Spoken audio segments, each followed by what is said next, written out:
बच्चों, कैसे हैं आप सब? आशा करती हूँ आप सब अच्छे होंगे, स्वस्थ होंगे। स्वागत है आपका इस कक्षा में। आइए आज हम पढ़ते हैं संस्कृत का पाठ 15 पिपासितः काकः यानी कि प्यासा कौवा। ये कहानी हम लोग बचपन से सुनते आ रहे हैं, बहुत पहले से, और ये प्रेरणादायक कहानी है, इसलिए इसको अभी तक पढ़ा जा रहा है। काफी प्राचीन समय से ये कहानी जो है, और ये बहुत ही प्रेरणादायक कहानी होती है, कुछ सिखाने के लिए होती है, इसलिए इसको बार बार पढ़ाया जाता है। तो प्रस्तुत पाठ में एक प्यासे कौवे की कहानी दी गई है। तो एक प्यासा कौवा जो है उड़ता हुआ आता है। एक है काकः तृषा पीड़ितः जलम नालभत दूरे दूरे वृक्षाद वृक्षम गतः वराकः ग्रामे ग्रामे नगरे नहे। एक बार एक कौवा बहुत प्यासा था और उसको दूर दूर तक पानी नहीं दिख रहा था।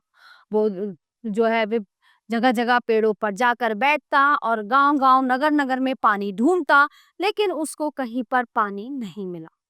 एक सहसा घटम दृष्टवान घटे जलम दृष्टम बहुदूरे खंडम खंडम पाषाणान क्षिप्तवान काकः जल मध्य। तो एक अचानक उसने एक घड़ा देखा और उस घड़े में पानी बहुत कम था। अब देखो कौवे की बुद्धि कितनी तेज है। तो उसका उसमें पानी बहुत कम था, तो उसने दिमाग लगाया कि ये पानी नीचे से ऊपर कैसे आए।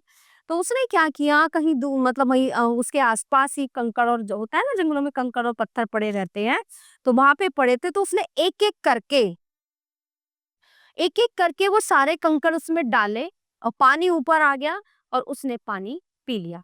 तो घट कंठम संप्राप्तम नीरम पीत्वा संतुष्टः खलु काकः बुद्धिपूर्वकम यत्नम कुरुते वदन सफलताम लभते काकः।